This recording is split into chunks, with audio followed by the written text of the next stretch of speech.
নমস্কার বন্ধুরা, যোজনা হেল্প বাংলা চ্যানেলের আরও একটি নতুন ভিডিওতে আপনাদের সকলকে স্বাগত জানাই। ফের সরকারি কর্মীদের জন্য রয়েছে বিরাট সুখবর। নতুন বছরের শুরু থেকেই একের পর এক সুখবর পেয়েছেন সরকারি কর্মচারীরা।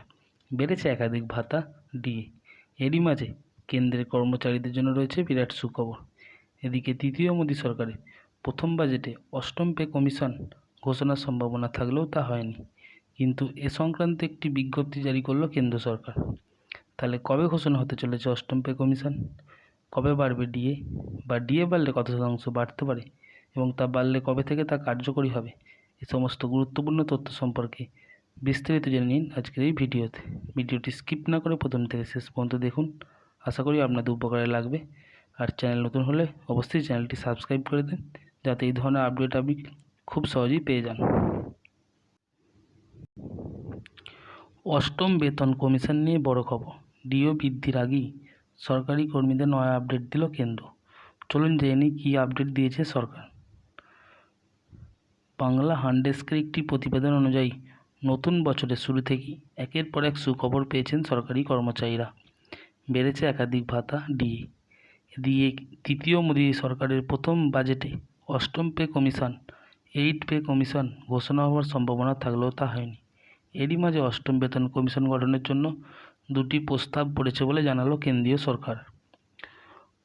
মঙ্গলবার রাজ্যসভায় লিখিত জবাবে কেন্দ্রীয় অর্থ প্রতিমন্ত্রী পঙ্কজ চৌধুরী বলেন, অষ্টম বেতন কমিশন গঠন করার জন্য 2024 সালের জুনে দুটি প্রস্তাব জমা পড়েছিল। আপাতত কেন্দ্রীয় সরকার এরকম কোনো প্রস্তাব বিবেচনা করছে না।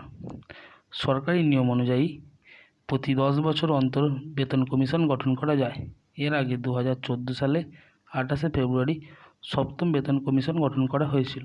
সেই সময়ে দেওয়া সুপারিশগুলো 2016 সালে 1 জানুয়ারি থেকে কার্যকর করা হয়। এবার 10 বছর হতে 2026 সালে জানুয়ারি থেকে অষ্টম কেন্দ্রীয় বেতন কমিশন শুরুর প্রস্তাব দেওয়া হয়েছে। আপাতত সপ্তম বেতন কমিশনের আওতায় বেতন ও ডিএ পান কেন্দ্রীয় সরকারি কর্মচারীরা। তবে 2026 সালে 1 জানুয়ারি থেকে অষ্টম বেতন কমিশন কার্যকর হওয়ার কথা। তবে এখন অষ্টম বেতন কমিশন গঠন করেনি কেন্দ্র সরকার। এবার এই আবহে 2026 সালে 1 জানুয়ারি থেকে অষ্টম বেতন কমিশন কার্যকর হবে কিনা তাও নিশ্চিতভাবে বলা যাচ্ছে না। তবে উল্লেখ্য, লোকসভা ভোটের আগেই সরকারি কর্মীদের মহার্ঘ ভাতা অর্থাৎ ডিএ বৃদ্ধি করেছে কেন্দ্র সরকার। ফের এক দফায় 4% হারে ডিএ বৃদ্ধি করা হয়েছে। আগে ছিল 46%, এখন তা বেড়ে হয়েছে 50%। তো মার্চ মাসের বেতনের সঙ্গে বর্ধিত হারে ডিএ পাচ্ছেন সরকারি কর্মচারীরা। পেয়েছেন জানুয়ারি ফেব্রুয়ারির বকেয়া মহার্ঘ ভাতা, অর্থাৎ যেটা বাকি ছিল সেই ডিএটাও পেয়ে গিয়েছেন। ফের শীঘ্রই কেন্দ্রীয় সরকারি কর্মীদের মহার্ঘ ভাতা বাড়তে চলেছে, এমনটাই সূত্রের খবর। খুব শীঘ্রই সরকারি কর্মীদের শিখে ছিঁড়বে বলে মনে করা হচ্ছে। নিয়ম মতো বছরে দুবার নিজেদের কর্মীদের ডিএ বৃদ্ধি করে কেন্দ্রীয় সরকার। জানুয়ারিতে মহার্ঘ ভাতা 50%-এ পৌঁছেছে। সামনেই ফের বাড়বে ভাতা। এবার 4% নাকি 5% সেই নিয়ে উঠেছে তুঙ্গে জল্পনা।